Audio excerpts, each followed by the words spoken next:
বসে বসে মা মোহিনী কাঁদছে। জলের ঘাটে গেলে বাবা কেউ মোহিনীর মুখ দেখতে চায় না, সবাই নিঃসন্তানী বলে দূর দূর করে তাড়িয়ে দেয়। একদিন স্বামীর চরণ ধরে বলছে, স্বামী এমন কি এমন অপরাধ করেছি যে ভগবান তার সেবার জন্য আমার গর্ভে কাউকে পাঠায় না? আমি তো আমার জন্য নয়, ভগবানের জন্য কি একটা সন্তান দিতে পারে না? হীরা চান্ডাল বলছে, মোহিনী কেঁদো না, চাইলে কম হয়, না চাইতে এত কিছু দেবে, তুমি রাখবার জায়গা খুঁজে পাবে না। ঠিক আছে স্বামী, আমি কথা দিলাম আমি আর কোনোদিন কিছু চাইবো না। মোহিনীর কান্না দেখে ভগবান বাধ্য হয়েছিল মা সন্তান দিতে। কিন্তু আমরা তো মা, আমরা অনুভব করতে পারি সন্তান যখন গর্ভে আসে। মোহিনী যখন অনুভব করলো আমি মা হব, সঙ্গে সঙ্গে বাবা অহংকারে পা মাটিতে পড়ছে না। সবাইকে ডেকে ডেকে বলছে, কি গো তোমরা তো আমাকে নিঃসন্তানী বলে কত ঘৃণা করতে, দেখেছো আমি কেমন অসাধ্যকে সাধন করেছি? ভগবান বাধ্য হয়েছে আমার গর্ভে সন্তান দিতে। সব সময় যখন মোহিনী অহংকার করছে, ভগবান একদিনে দৈববাণী করে বলে উঠলেন, মোহিনী তোমার এই অহংকারের জন্য আমি তোমাকে অভিশাপ দিলাম। সন্তানের জন্ম তুমি দেবে, সন্তানের মা তুমি হবে, কিন্তু মনে রেখো সন্তানের মুখ কোনোদিন তুমি দর্শন করতে পারবে না। মোহিনী বুঝতে পারলো না বাবা অভিশাপটা কে দিয়ে গেল। বুঝতে না পেরে বলে উঠলেন, তুমি চলে যাও। কে তুমি? আমি ওকে গর্ভে ধরেছি আর আমি ওর মুখ দেখতে পাবো না? যাও তুমি চলে যাও। বুঝতে পারলো না ভগবানের অভিশাপ। দিন গেল, মাস গেল, দেখতে দেখতে 10 মাস 10 দিন। এত অভাব দিল ভগবান, এত সংসারে কষ্ট দিল। 3 দিন হয়ে গেল মোহিনী কিছু খেতে পাচ্ছে না, গর্ভবতী মা। স্বামীর কাছে গিয়ে বলছে, স্বামী দাও না, বড্ড খিদে পেয়েছে, 3 দিন হয়ে গেল কিছু খেতে পাইনি, কিছু খাবার এনে দেবে? মোহিনী ঠিক আছে, তুমি এখন ভালো আছো তো, তুমি তাহলে ঘরে থাকো, আমি একটু দেখি কার কাছ থেকে কিছু পাই কিনা। ছুটে গেল নগরে। আর যখন স্ত্রীর জন্য খাবার আনতে গেল, ভগবান পবন দেবকে ডাক দিল, পবন দেব, বরুণ দেব, ইন্দ্রদেব, তোমরা এমন করে ঝড় বৃষ্টি তোলো যে ঝড় বৃষ্টিতে যেন হীরা চন্ডাল আর ফিরতে না পারে। তবে দেখবে আমার ভক্তের অঙ্গে যেন আঘাত না লাগে। সঙ্গে সঙ্গে বাবা পরিষ্কার আকাশ মেঘাচ্ছন্ন হয়ে গেল, মুহুর মুহুর বর্ষপাত, ঝড় বৃষ্টি উঠেছে।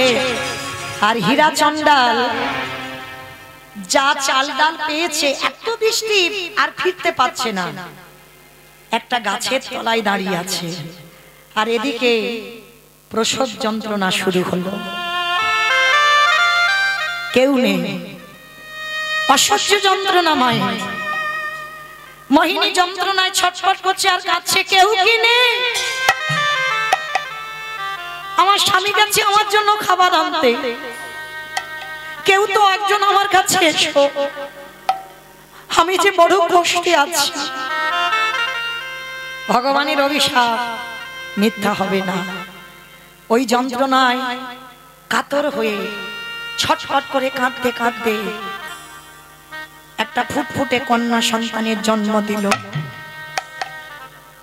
মেয়েটার জন্ম হলো ভগবানের দৈববাণী মতো, মেয়েটার মুখ দর্শন হলো না। জন্ম দিয়েই মোহিনী চিরজনমের মতো চলে গেল। হীরা চন্ডাল জানে না, আর যেই না স্ত্রী মরে গেল, মেয়েটার জন্ম দিয়ে আকাশে ঝড় বৃষ্টি সব থেমে গেল। হীরা চন্ডাল মনে মনে ভাবছে, কি এক্ষুনি এত ঝড় বৃষ্টি হচ্ছিল, সব থেমে গেল কি করে? ঠিক আছে, তাড়াতাড়ি করে ওই চাল ডালটা নিয়ে ছুটতে ছুটতে আসছে। তাল পাতার দরজা তো, ডাকছে মোহিনী, মোহিনী বাড়িতে আছো? তোমাকে তো রেখে গেলাম, ভালো সাড়া দিচ্ছ না কেন? তালপাতার করে ঘর যেই না ধাক্কা দিয়েছে খুলে গেছে, গিয়ে দেখে না মা আমার শয়নে আছে, পাশে একটা ছোট্ট ফুটফুটে কন্যা সন্তান খেলছে। হীরা চন্ডাল কোনোদিন তো বাবা বলা ধন দেখেনি, মেয়েটাকে তাড়াতাড়ি করে বুকে তুলে নিয়েছে, নিয়ে বলছে ও মোহিনী, মোহিনী তুমি বলেছিলে না তোমার একটা কন্যা সন্তান হবে, দেখো ঠিক তোমার মতো দেখতে হয়েছে, তুমি একবার তাকিয়ে দেখো আমার দিকে। কিন্তু তুমি তো কোনোদিন এত ঘুমিয়ে থাকো না, চুপচাপ আছো কেন মোহিনী? যেই না অঙ্গটা স্পর্শ করছে,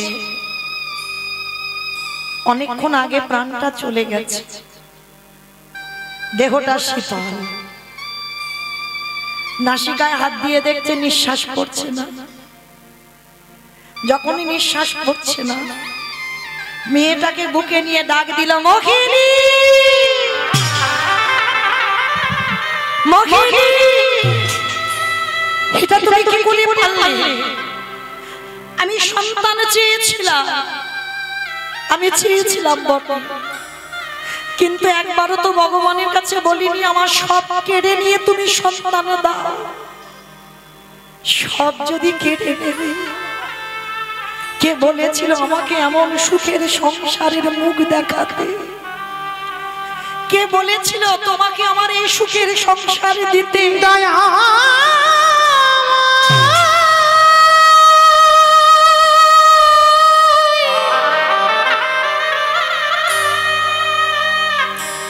যে জন তোমায় ভালোবাসে, আমি তো তোমার কাছে কোনোদিন কিছু চাই, তারে কি এমনি করে কাঁদিতে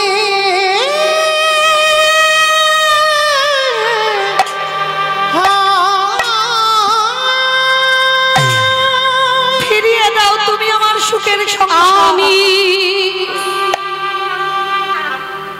সুখের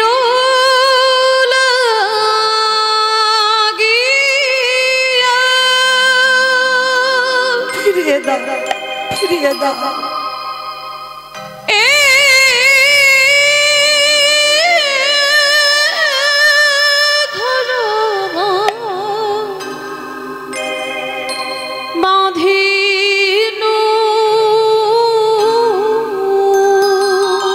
কিসের জন্য তুমি আমার সব অন্ধকার করে দিলে?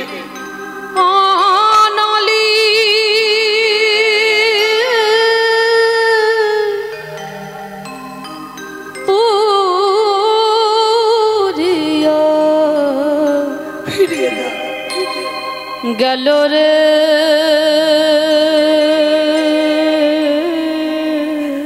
আমি তো তোমার কাছে রাত সুখ কোনোদিন কিছু চাইনি, কিছু চাইনি। অনলে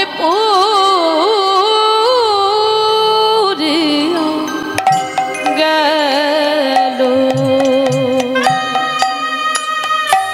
কিসের জন্য কেড়ে নিয়েছো? ফিরিয়ে দাও।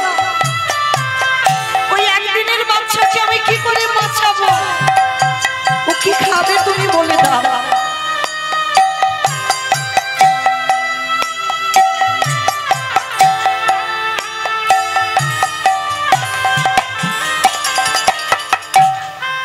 আমিও সাগরে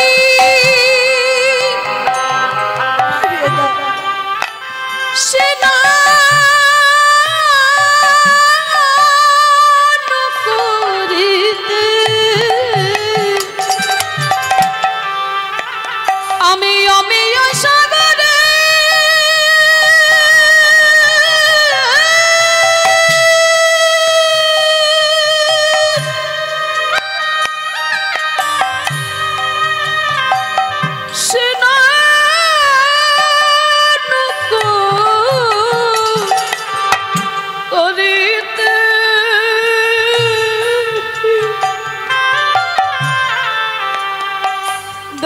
সকলি গড়লো ভেলোরে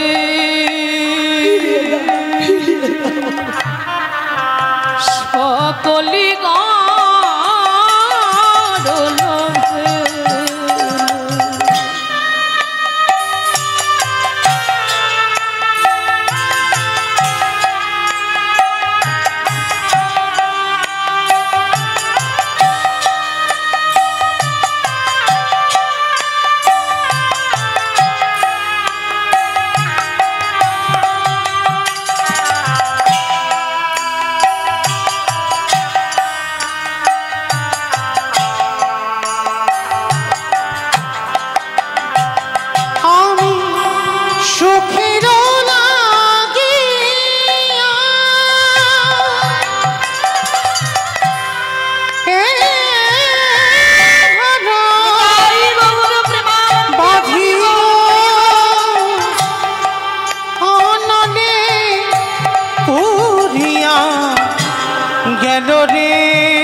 দোষরে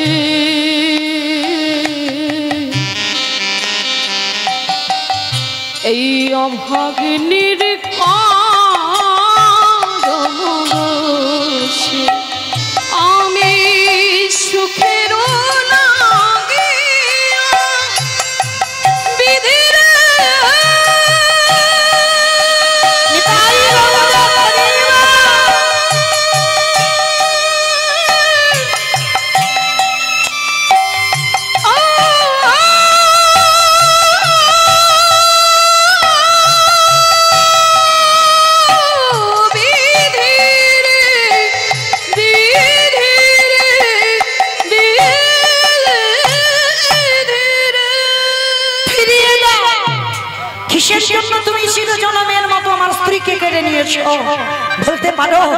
বলতে পারো কি করি আমি একদিনের বাচ্চাটাকে আমি বাঁচিয়ে রাখবো? কারণ তুমি যদি আমাকে কেড়ে নিতে, ওর মাকে রেখে দিতে, তাহলে ছেলেটাকে মানুষ করতে পারতো। কি গো মাইরা, সন্তান জন্ম দিয়ে যদি বাবা চলে যায়, মা কিন্তু পারে একটা সন্তানকে বুকে আগলে রাখতে। কিন্তু কোন সন্তান জন্ম দিয়ে যদি মা চলে যায়, মানুষ হবে, মার মতো করে কেউ ভালোবাসবে না। সবাই ভালোবাসে মা, সবাই বাসে, কিন্তু তোমার মার মতো করে নয়। আর যার মা চলে যায়, তার পৃথিবী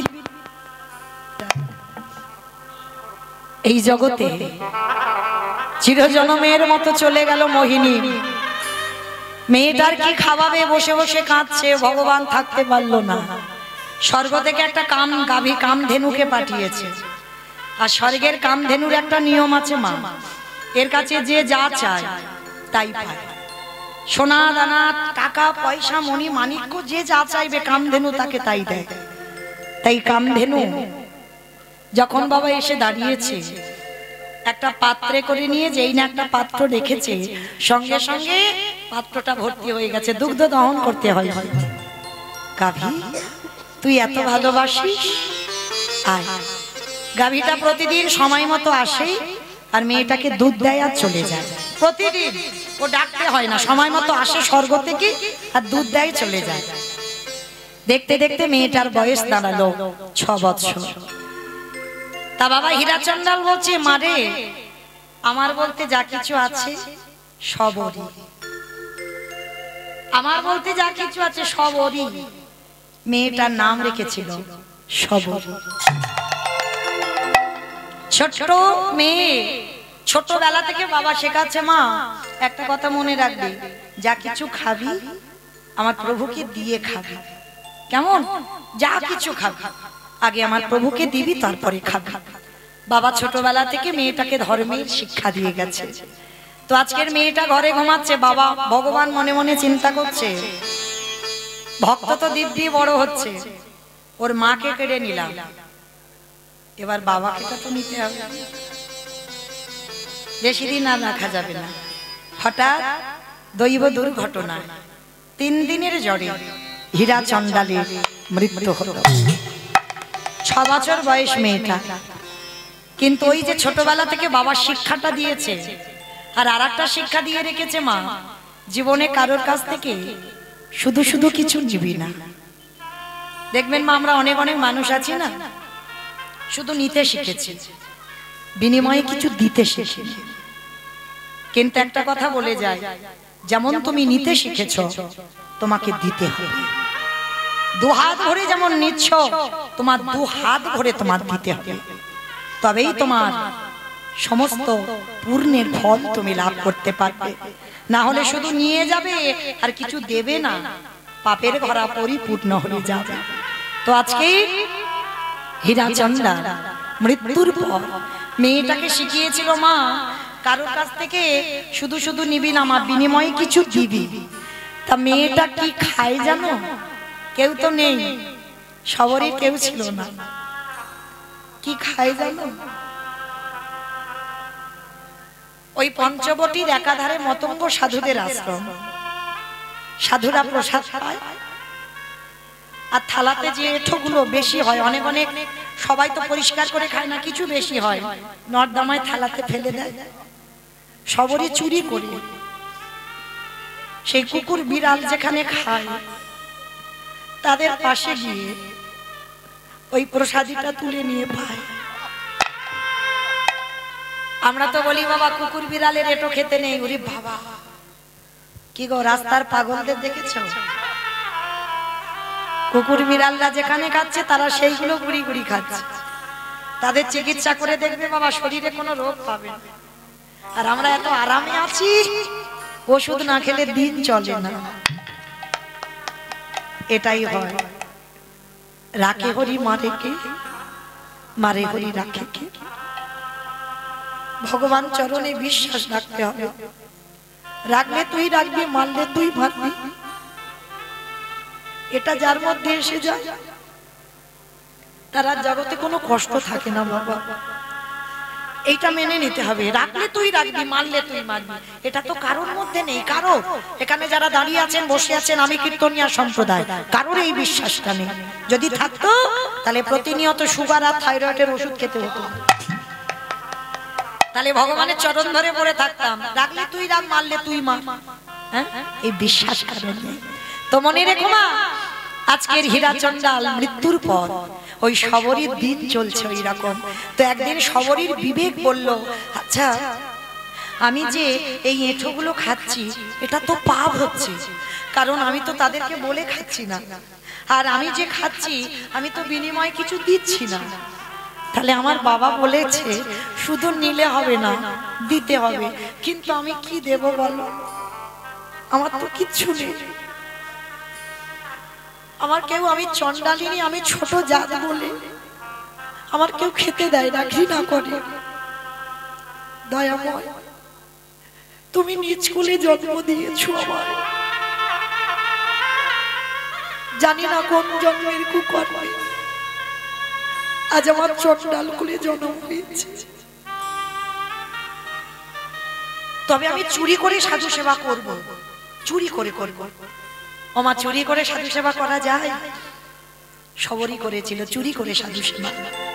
সাধুরা যখন ঘুমিয়ে পড়তো আর সবরই দিনের বেলা বাড়িতে থাকতো, আর প্রতিদিন রাত্রিবেলা সবরই কি করে জানো? একেবারে বনে,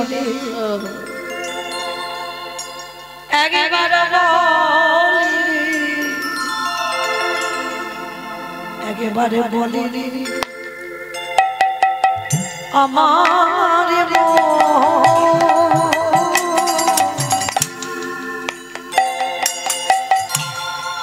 কতদিনে পাবি রে তো সাধুর শ্রীচরণ একেবারে বলে রে একেবারে বলে রে বলে রে আমার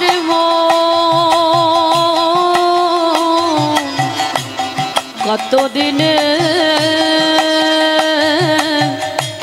পাবি রে তুই সাধুর শ্রীচরণ ওরে কতদিনে পাবি রে তুই ওরে সাধুর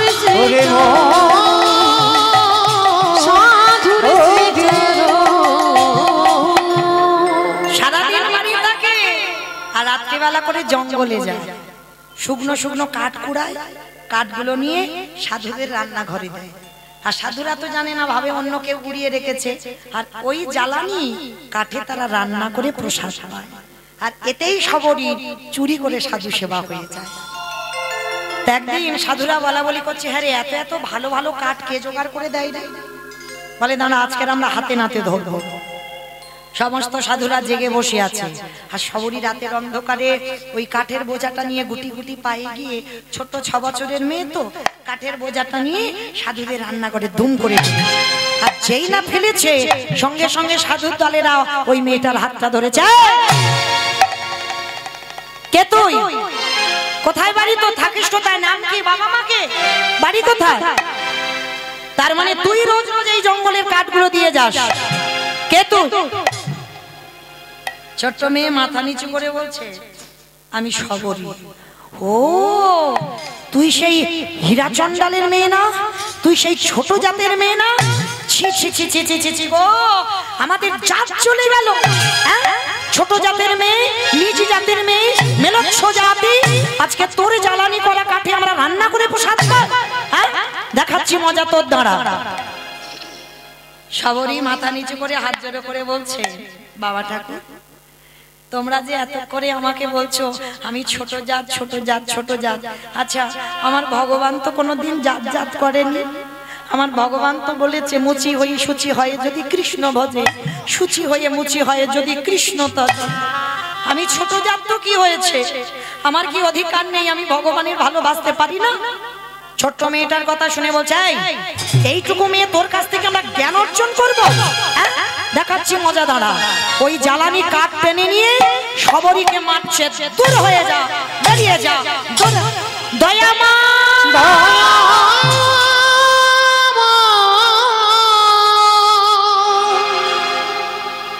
এত মারা মেরেছে ছোট মেয়েটার অঙ্গ দিয়ে রক্ত ঝরে ঝরে মাটিতে পড়ছে।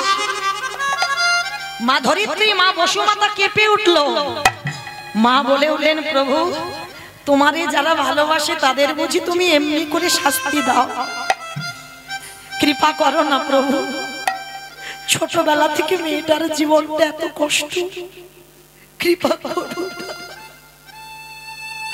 ওকে সবাই ধরে ধরে মারছে একবার কৃপা করো।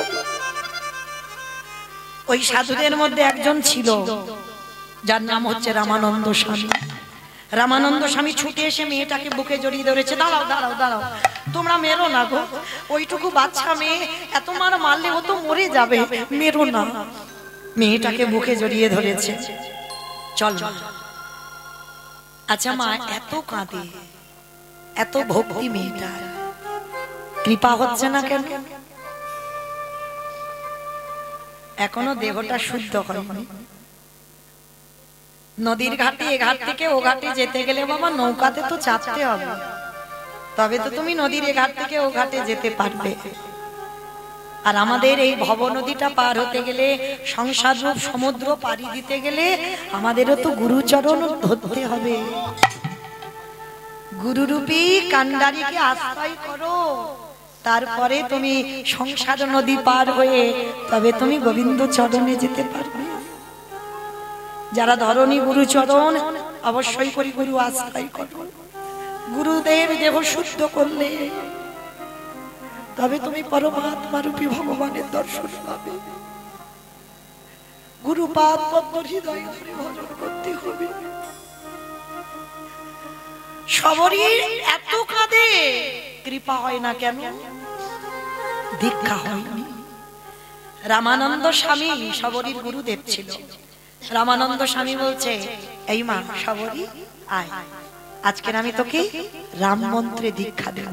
আর শোন, একটা কথা বলে যাই মা, যা কিছু খাবি আমার প্রভুকে দিয়ে খাবি।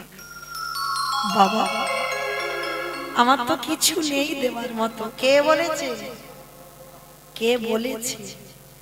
ভগবান কি ডালা সাজিয়ে দিয়ে খায়? ভগবানের একটা নাম হচ্ছে ভাবগ্রাহী জনার্দন। ভক্ত যদি খায় তুমি দিতে পারবে না। কতটুকু তোমার আছে তুমি ভগবানের দেবে। ভগবান ভক্তের ভাব গ্রহণ করে। কে কি দিল আমি দেখি নাই গো। কে সোনার থালাই দিল না রূপোর থালাই দিল আমি দেখি। সে আমার নয়ন জলে প্রেম ভরে দিল কিনা, ভক্তি ভরে দিল কিনা, আমি সেইটুকু গ্রহণ করি।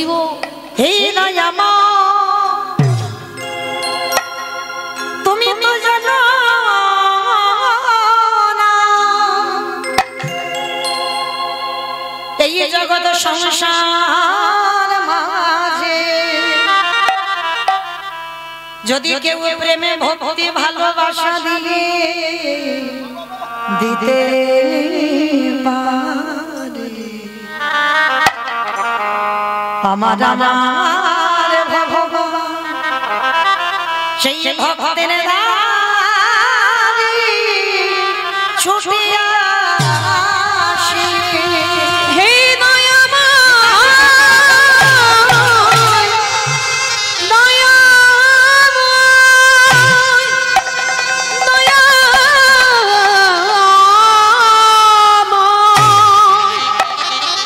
দয়া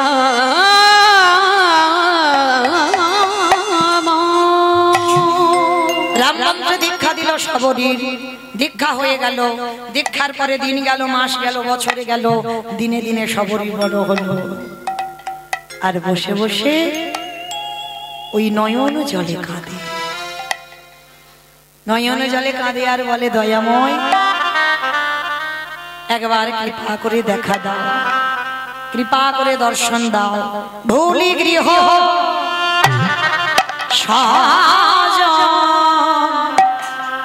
সবে সপেছি তো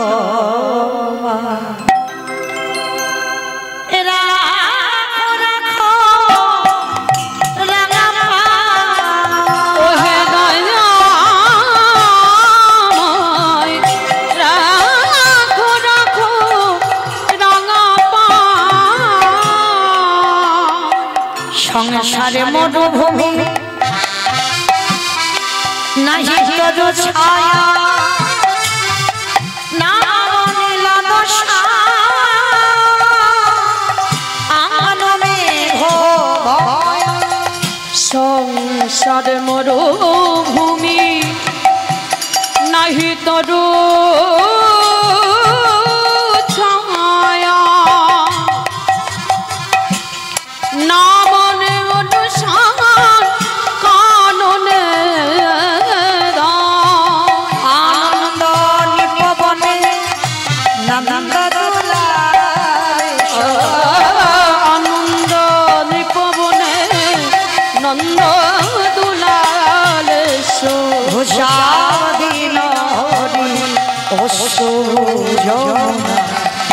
রাখো রাখো রাঙা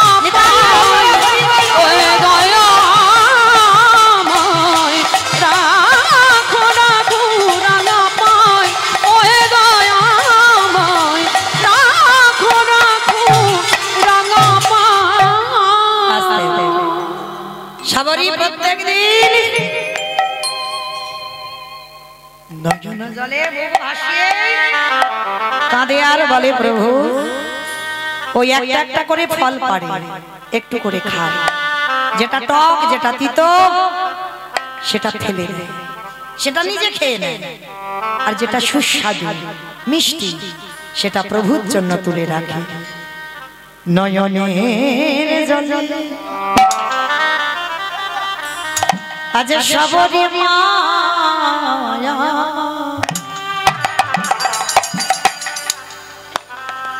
কাঁদে আর বলে রামে দয়া মা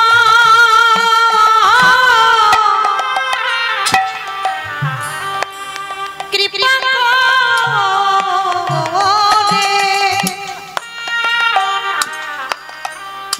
একেবারে কৃপা করে তুমি আমার দুবারে এসে ও গো দয়া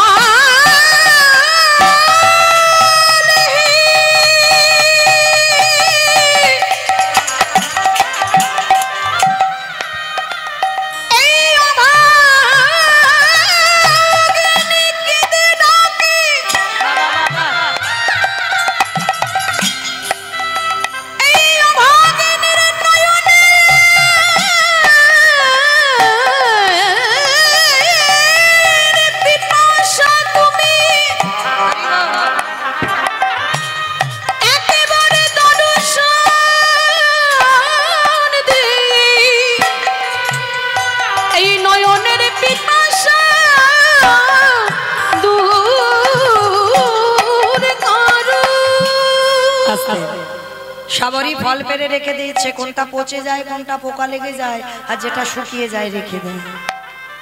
কারণ সবরীর বাবা বলে রেখেছিল রামের শত্রু রাবণ, আর সবরীর ভয় যদি ওই ফলের মধ্যে বিষ ঢুকিয়ে দেয় আর আমার রাম যদি এসে খায় ফল পেরে, যদি মৃত্যু হয়ে যায় তাহলে মরবো, আগে আমি মরবো। প্রত্যেকটা ফল খেয়ে দেখে ভালোবাসা দেখেছে। আমরা বলি এটো ফল দিলে ভগবান খায় না, কে বলেছে খায় না? দিতে শেখো, সে জায়গাটা তৈরি করতে হবে। শ্রী শ্রী রামকৃষ্ণ পরমহংসদেব একবার করে শশা কামড় দেয় আর মাকে বলে না মা খা, কি গো বলে তো।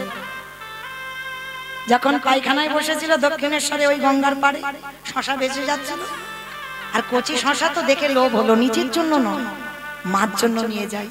সেই পায়খানা করা অবস্থা শশাটাকে নিয়ে ছুটে গেছে, গিয়ে মার মুখের কাছে ধরেছে, খানা মা। ও আমি খাইনি বলে খাবিনি, নিজে একবার কামড় দিয়েছে এবার গালে ধরেছে, খা। খাওয়াতে হয়, সেই শিক্ষাটা অর্জন করতে হবে, সে ভজনটা তৈরি করতে হবে। সবরই করেছিল, খেয়ে খেয়ে রেখে দিত। রামে দয়া কৃপা হয়ে গেল, একদিনে দরজা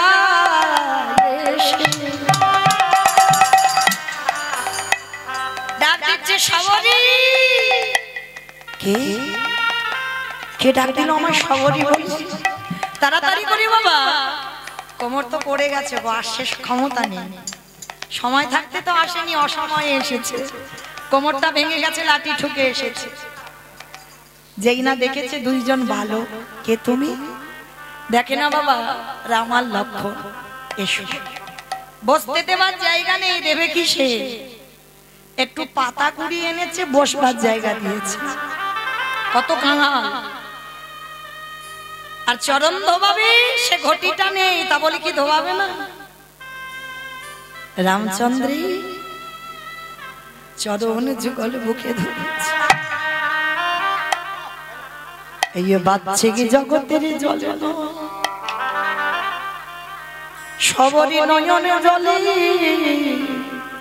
চরণ ধোবাইছে।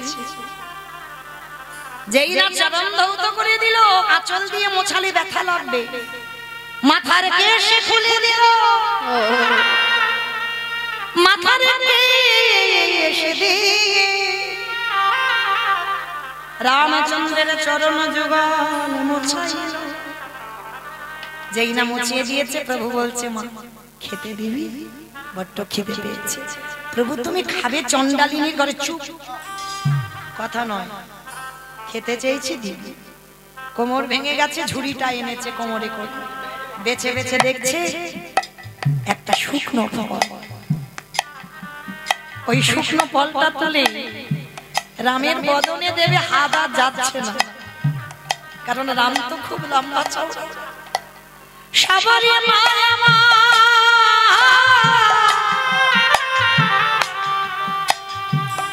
নয়ন জলে কাঁদে আর বলে হে দয়াময়, যখনই আমার সময় ছিল তখন তুমি এলে না, আজ আমার ক্ষমতা রইল না, তুমি আমার দুয়ারে এলে। ভগবান বললেন সবরী মা, ভক্ত যখন সর্বস্ব আমায় দিয়ে দেয়, আমি নিজে হতে তার কাছে ছুটে যাই। ভগবান মাথাটা নিচু করেছে, আরে সবরী ফলটা নিয়ে বদনে দিতে যাবে। এমন সময় পাশে ছিল লক্ষ্মণ, হাতটা ধরেছে। এত বড় স্পর্ধা, আমার দাদা ক্ষীর স্বর্ণনি মাখন কত দামি দামি ফল খায়, মিষ্টি খায়, আর তোর ওই মুখে থুতু লেগে আছে, লালা লেগে আছে, ওরে এটো ফল দিচ্ছিস?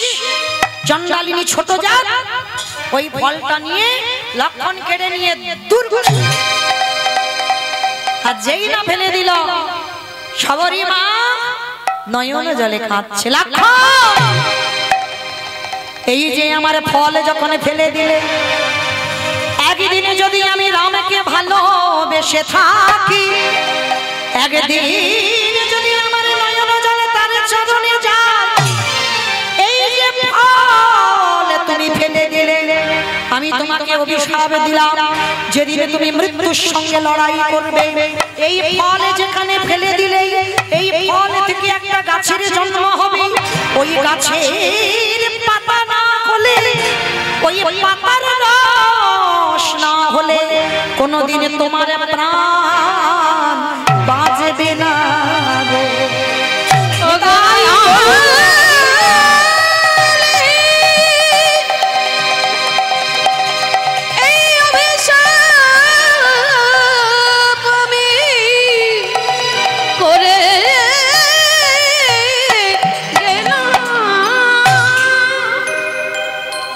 রামচন্দ্র তথাস্তু বললেন, কথা দিলাম সবরী মাতাই হবে। ফলটা যেখানে ফেললো, পড়লো কোথায়? গন্ধমাদন পর্বত। আর ওই এঁটো ফল থেকে সৃষ্টি হলো বিশল্য করলি পাতা। যখন রাম রাবণের যুদ্ধ হচ্ছিল, লক্ষ্মণ শক্তিশালী পড়ল, হনুমান সুসেন বৈদ্য বলল বিশল্য করলি পাতা আনতে হবে। হনুমান চিনতে পারেনি, বেটা পর্বত চাজিয়ে এনেছিল। এনে যখন দিল, তখন রাম বলছে, আরে হনুমান, তুই পর্বত এনেছিস কেন? বলে আনবো না, আমি তো চিনতে পারছি না কোনটা বিশল্য করলি পাতা। সুসেন বৈদ্য উঠলো, পাতাটা চিনে রস ভালো করে নিগড়ে লক্ষ্মণের বদনে দিচ্ছে। লক্ষ্মণ প্রাণ ফিরে পেয়ে দাদাকে ডেকে বলছে, দাদা একটা কথা বলবো? কি দরকার ছিল? আমি জানি তুমি কি আর আমি কে, তাহলে তুমি যদি মনে করতে, তাহলে তুমি কি আমার এই রস ছাড়া বাঁচাতে পারতে না? ভগবান হেসে বলল, লক্ষ্মণ, বাঁচাতে আমি পারতাম, কিন্তু তুমি বোধহয় জানো না আমি ভক্ত বড় ভালোবাসি। আমি ভক্ত রইতে নারী, ভক্ত বড় ভালোবাসি। বলিয়ে যুগে নয় যুগে যুগে আমি ভক্ত বড় ভালোবাসি। আমি যুগে নয় যুগে আমি ভক্ত বড় ভালোবাসি। এই প্রতিজ্ঞা করে গেলাম, এ যুগে নয় যুগে প্রতিজ্ঞা করে গেলাম, এ যুগে নয় যুগে যুগে ভক্ত বড়।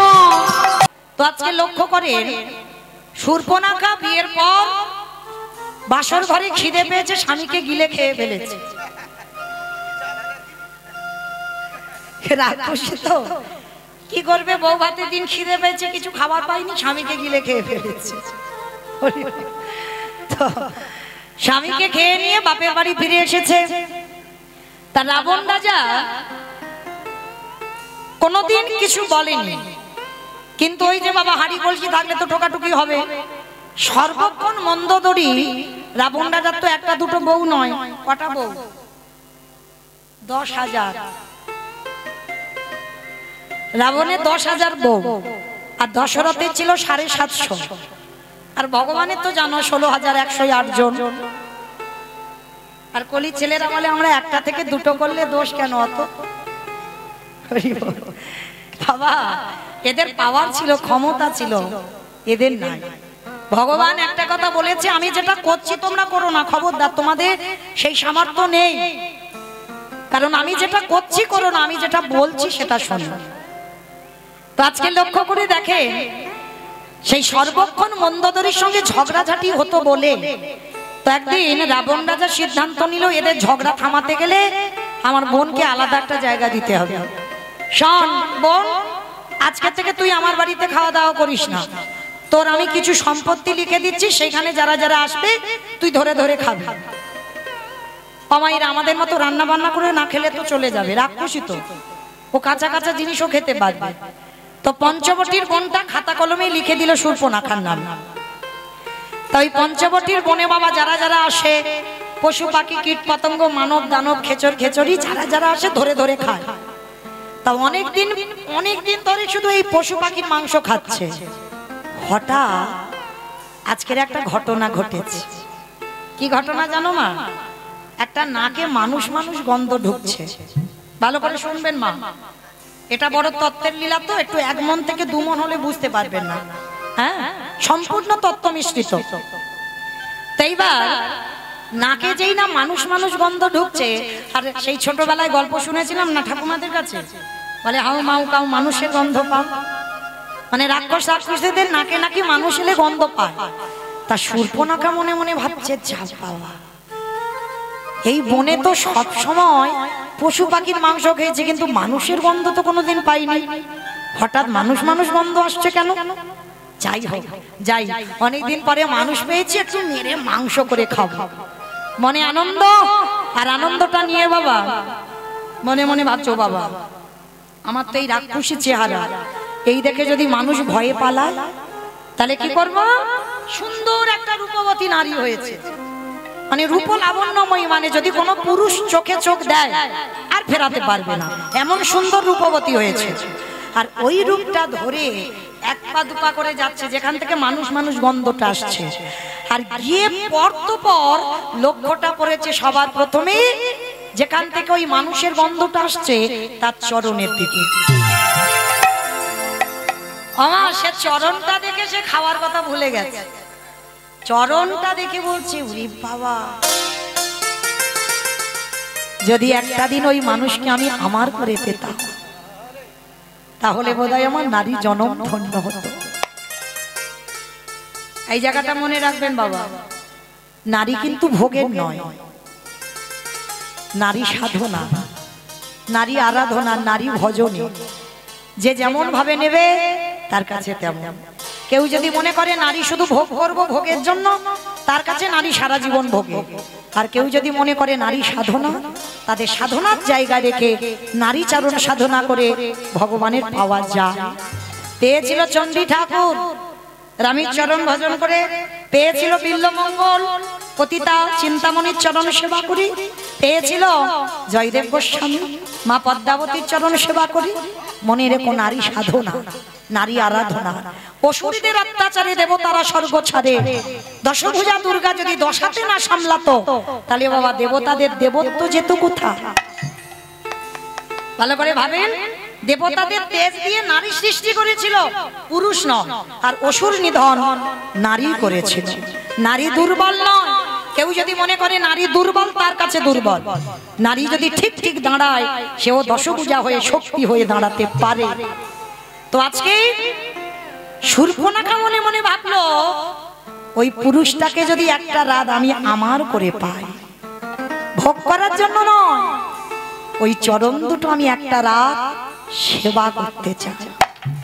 আর আমার ভগবান তো একটু ভালোবাসার কাঙ্গাল, যে চায় তারে চাই, যে না চাই না চাই। বলে তুমি যখন চেয়েছো রাক্ষসী, আমি তো তোমায় চাইবো। এইবার প্রথম লক্ষ্যটা চরণে পড়েছে। চরণ থেকে ধীরে ধীরে বাবা কোটি দেশ, এটাই শিক্ষা। প্রথমেই বলেছি বাবা সম্পূর্ণ তত্ত্ব মিশ্রিত। এই যে আপনারা যখন মন্দিরে ভগবানকে দর্শন করেন, ভগবানকে দর্শন করার সময় বলেন তো ভগবানের কোন জায়গাটা আগে দেখেন? ওই দেখো বলে প্রসাদের থালাটা আগে দেখে, বলে সন্দেশগুলো দিলাম ঠিক ঠিক আছে তো। কারণ ভগবান জীবনের ডালার দিকে দেখে না, হরি বল। কারণ অনেক অনেক ভক্তরা আছে বাবা গুনে গুনে সন্দেশ দেয়, এইটা আমার জন্য, এটা আমার স্বামীর জন্য, এটা আমার ছেলের, এটা মেয়ের, এটা শ্বশুর, এটা শাশুড়ি। ভগবান দেখে না, ও বাবা ওদের তো হিসেবের জিনিস, এতে তো আমি নেই, তাহলে আমি খাবো কেন? ভগবান জীবনে ডালা দেখে না। ভক্ত যারা দেবেন, ভক্ত যারা যাবেন ভগবানকে দর্শন করতে, মনে রাখবেন দেখলে হবে না, সবার প্রথমে ভগবানের চরণ আগে দর্শন করতে হবে। চরণ দেখবার পর কোটি দেশ দর্শন করতে হবে, কোমর, তারপরেই তুমি ভগবানের বদন দর্শন করতে পারবে। যেটা শূর্পণখা আজকে শিক্ষা দিয়েছে, দেখে চরণ, কোটি দেশ, এইবার বদন। আর বদনের দিকে তাকিয়ে আর কিচ্ছু মনে নেই, সব শূন্য হয়ে গেছে। সে যে খাবে সে ভুলে গেছে। ভগবান গিয়ে চোখের কাছে দাঁড়িয়ে বলছে, এই যে যেই না ডেকেছে স্পর্শ করেছে, এই যে কি দেখছ মন করে? সরাসরি ভালোবাসার কথা, কোনো মোবাইল নয়, কোনো ফেসবুক নয়, কোনো হোয়াটসঅ্যাপ নয়, কোনো চিঠিও নয়, একেবারে সরাসরি রামচন্দ্রকে বলছে, এই যে আমি তোমায় ভালোবাসি, তোমায় বিয়ে করব, করবে বিয়ে? রামচন্দ্র মনে মনে ভাবছে, মেয়ে সাহস দেখেছ, মানে কোনো সখী টকির দ্বারা খবর নয়, সরাসরি নিজে বিয়ে করবে, নিজে বলছে। তা ভগবানও তো চালাক কম নয়। ভগবান বলছে, হায় হায় হায় হায়, আমার কি দুর্ভাগ্য গো। বলে কেন? তোমার আবার কি হয়েছে? বলে কি করবো বলো, যদি তোমার সঙ্গে দুদিন আগে আমার দেখা হতো, তাহলে কি আমি জনক রাজার মেয়ে জানকীকে বিয়ে করতাম? সে কি তোমার বিয়ে হয়ে গেছে, কি করবো বলো, তোমার মতো রূপবতী তো আগে দেখতে পাইনি, ওই জন্য জনক রাজার মেয়ে সীতাকে বিয়ে করে ফেলেছি। তা শোনো, তুমি যদি বলো আমার ভাই লক্ষণ এখন বিয়ে করেনি, তুমি আমার ভাইকে বিয়ে করতে পারো। কিরম বদমাস দেখো বাবা, তখন কিন্তু সীতার বোন উর্মিলার সঙ্গে বিয়ে হয়ে গেছে, তবু বলছে আমার ভাইকে বিয়ে করতে পারো। তা শূর্পণখা মনে মনে ভাবছে, ভালোবাসলাম ওর দাদাকে, বিয়ে করবো ওর ভাইকে, তবু রাজি হব কেন?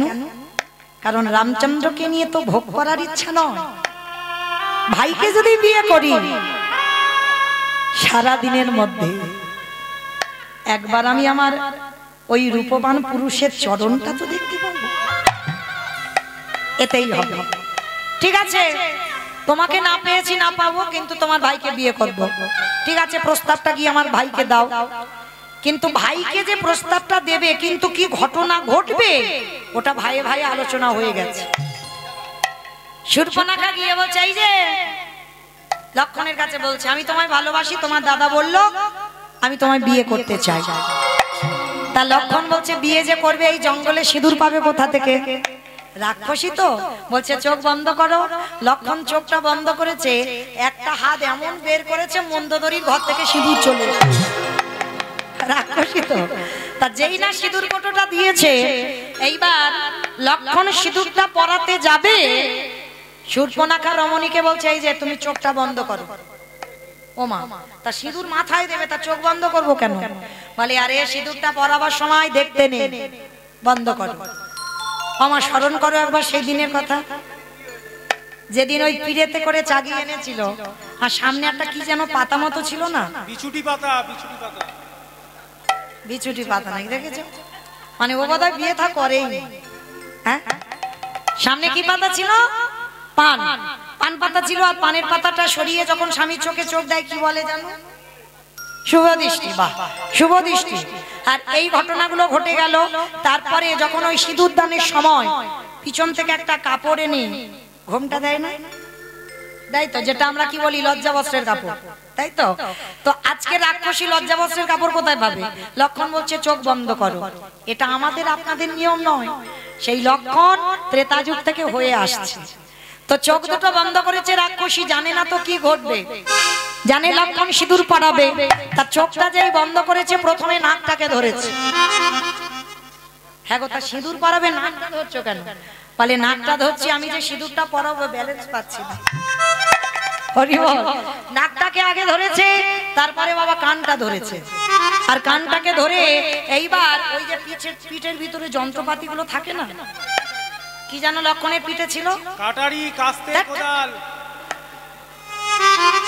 তীর ধনুক, ওই একটা তীর টেনে বের করেছে, আর তীরের ওই যে ফলাটা আছে না ধারালো চকচক করছে, প্রথমে নাকটাকে চেপে ধরেছে, তারপর কানটাকে ধরেছে, আর ওই ফলাটা দিয়ে একেবারে রাক্ষসীর নাকটাকে, আর যেই না নাক আর কানটা কেটে দিয়েছে, রাক্ষসী চিৎকার করে বলল দাদা।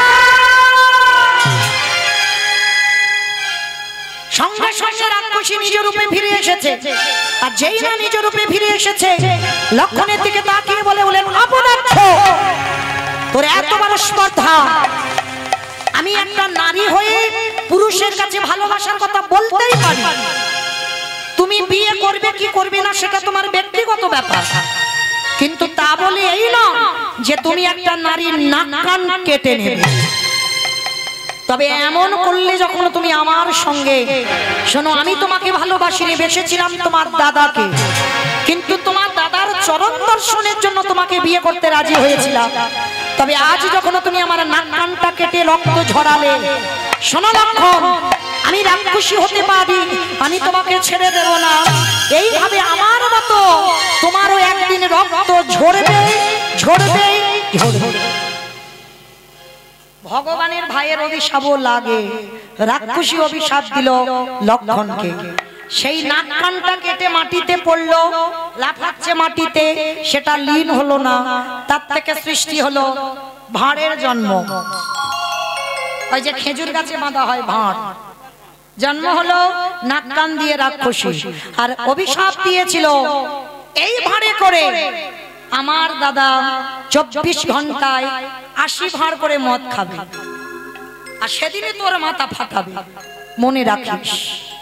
মনে করো মা, সেই রাবণ কুম্ভকর্ণ কলিযুগে হলো জগাই মাথায়, 80 ভাঁড় করে ওই ভাঁড়েতে করে খাচ্ছে, 80 ভাঁড় 24 ঘন্টায়, আর 80 ভাঁড় করে মদ খেতে খেতে যখন একেবারে নেশায় মগ্ন, আর মহাপ্রভু নিতাই চাঁদকে হরিনাম করতে পাঠিয়েছিল, আর লক্ষণ কলিতে নিতাই চাঁদ, আর যখন নিতাই চাঁদ হরিনাম করছে তখন বাবা ওই নেশাগ্রস্ত মাতা, হে জাগা,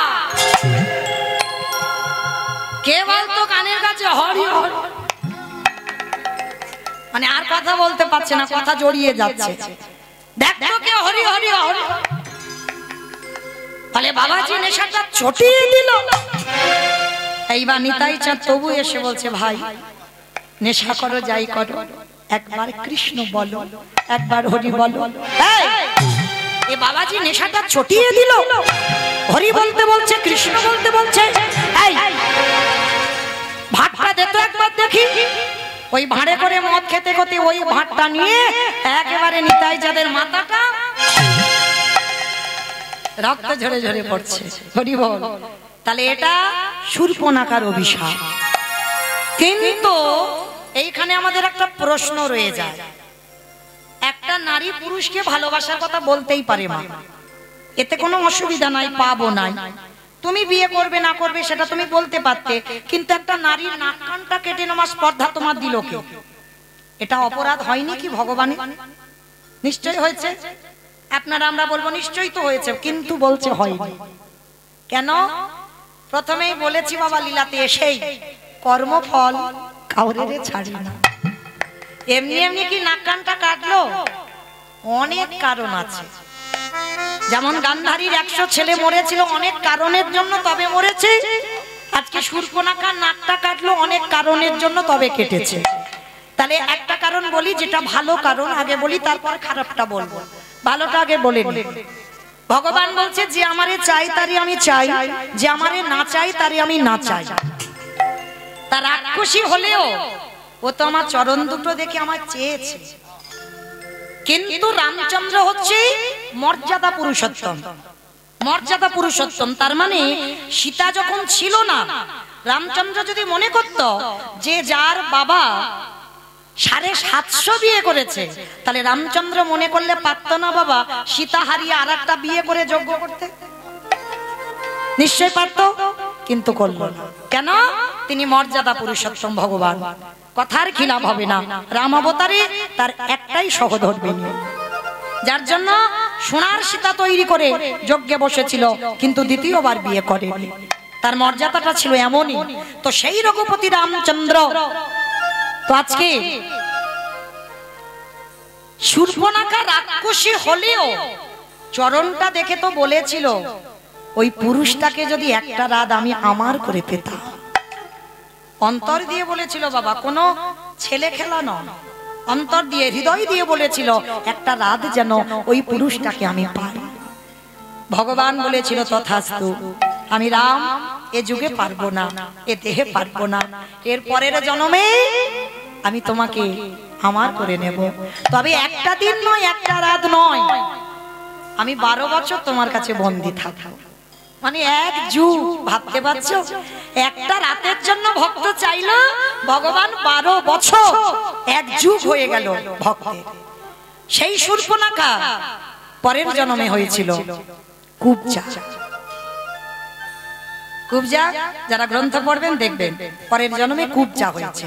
কিন্তু নাক কানটা কাটলো কেন? তার একটাই কারণ। এখানে বাবা আমরা এই ডায়মন্ড হারবার এলাকার মানুষ আমরা জানি, গ্রহণ যখন লাগে, সূর্যগ্রহণ বলো চন্দ্রগ্রহণ, আমরা যখন জানতে পারি তখন হাঁড়িতে যদি অন্ন থাকে, অন্ন সেবা করি, ফেলে দেয়। জলের কলসিতে যদি জল থাকে ফেলে দেয়। আলমারিতে যদি টাকা থাকে ওটাও ফেলে দেয়, ওটাই গ্রহণ লাগে। হ্যাঁ বেশ, গ্রহণ কোথাও লাগবে না, অন্ন ফেলতে হবে না, জল ফেলতে হবে না, কিছু ফেলতে হবে না। গ্রহণের আগে যদি একটা তুলসী পত্র নিয়ে দিয়ে দাও, তাহলে কোথাও তো গ্রহণ লাগবে না। তাহলে আচ্ছা বাবা, হঠাৎ করে গ্রহণের খবরটা এলো কেন? এটাই তত্ত্ব, তলিয়ে ভাবতে হবে। এই গ্রহণের কথা বললাম একটাই কারণ, নাক কানটা কেটে রামচন্দ্র দুটো জায়গায় তুলসী দিয়ে দিল।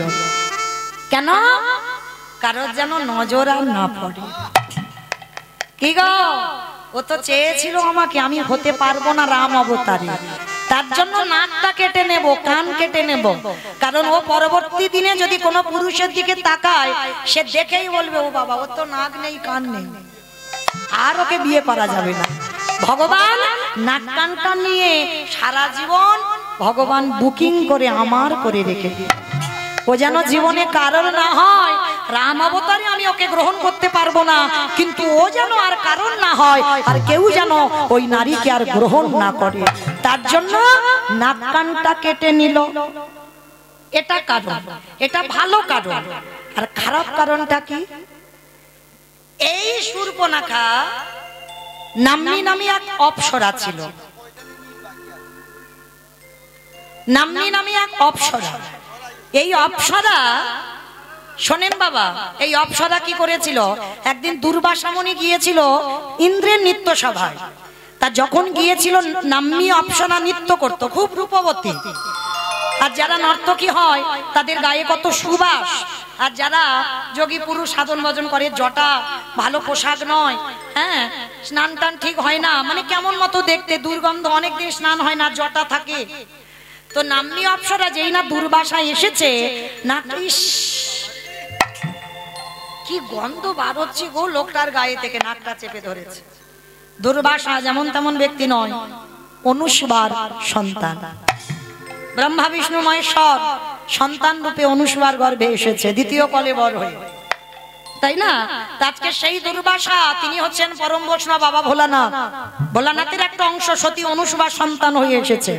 তো এইবার যেই না নাকটা চেপে ধরেছে, নাম্নী অপ্সরা দুর্বাসা রেগে গেছে। অপদার্থ, তুই জানিস আমি দুর্বাসার নাম নিয়েছি কেন? আমি দুর্বার হাসকে আমি প্রাণ ধারণ করি, আর তুই কিনা আমাকে দেখে নাক চেপে ধরলি। কথাগুলো বলছে, তা সাধুর বাক্য শুনবে না বলে নাম্নী অপ্সরা কানে আঙুল দিয়েছে, শুনবো না। কি ভুল ভাল বলে যাচ্ছে, আমি শুনবো ওই বাবাজির কথা? কানে আঙুল দিয়েছে।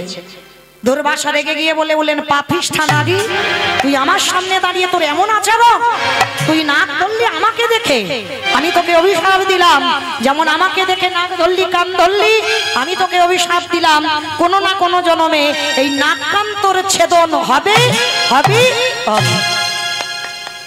এটা খারাপের কারণ। তাহলে বাবা সেই ভগবান আমার করে নিল, রামচন্দ্র হয়ে লক্ষণের দ্বারা, নিজে অন্যায় করেনি, লক্ষণের দ্বারা নাক কানটা কেটে আমার করে নিল। পরের জন্মে কুবজা হলো, কুবজার ঘরে একটা দিন চাইলো বলে 12 বছর কাটালো। সেই কুবজা ভগবানের চরণ সেবা করতে করতে বলেছিল, প্রভু 12 বছর তোমার সেবা করলাম, কিন্তু আমার একটা আশা রয়ে গেল। কি আশা? তোমার যত লীলা বৃন্দাবনে যা যা করেছ আমার তো কিছু জানা হলো না, আমার খুব ইচ্ছা ছিল তোমার মুখ থেকে তোমার বৃন্দাবনের লীলা কিছু শুনবো।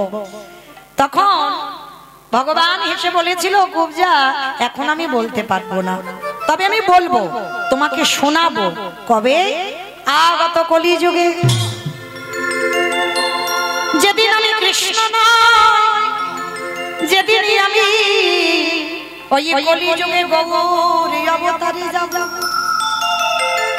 আর 24 বছর বয়সে সন্ন্যাস নেব, 48 বছর বয়সে দেহ সম্বরণ করব, কিন্তু আমার অন্তিম লীলা হবে জগন্নাথ লীলা, পুরী ধাম, জগন্নাথ ধাম, ওটা হবে আমার শেষ অবস্থান। আর ওই অন্তিম সময় আমার যে জায়গাটা বেছে নেব গম্ভীরা।